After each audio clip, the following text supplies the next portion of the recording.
So there's been some fresh leaks about the Nintendo Switch 2 that we need to talk about.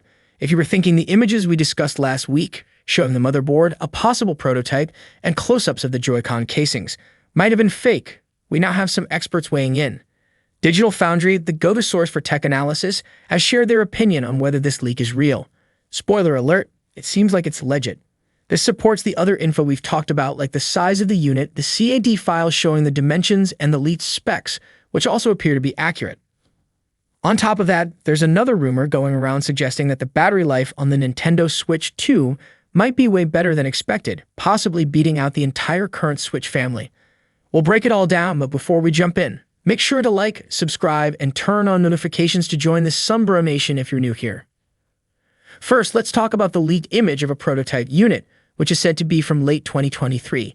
Just to clear things up, this is a prototype, not something straight off the factory line, and apparently, someone paid a high price to get hold of this image. But the details seem legit.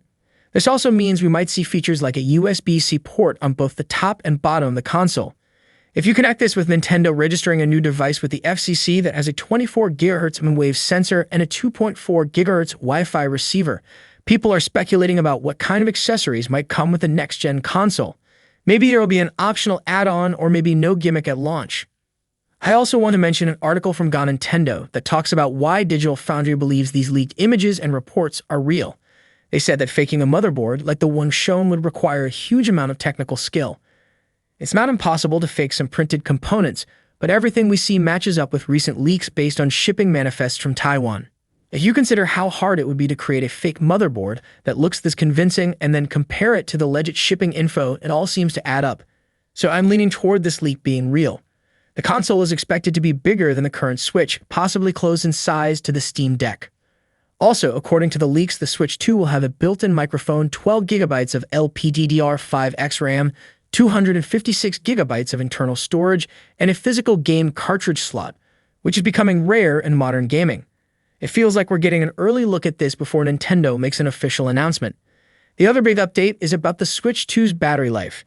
AMD was competing hard to get the contract for the processor chip, but it sounds like Nintendo went with NVIDIA instead. The good news is that NVIDIA can offer similar performance to AMD, but with better efficiency and at a lower cost. This is crucial for handheld mode where power consumption matters. Battery life was a big factor when Nintendo released the updated version of the original Switch, and it looks like we can expect even better battery life with the Switch 2. The new battery is rumored to have around 20 Wh, which is much bigger than the original Switch's battery. Combined with lower power use in handheld mode, the Switch 2 could offer much longer playtime. Of course, we'll have to wait for real-world tests, but we might be looking at 3.5 to 5 hours of battery life depending on the game. So, what do you think about these updates? Do you believe this prototype leak is real? And what do you think of the claims about the improved battery life? Let me know your thoughts in the comments below. Don't forget to like, subscribe, and turn on notifications. Thanks for watching, and I'll see you in the next video.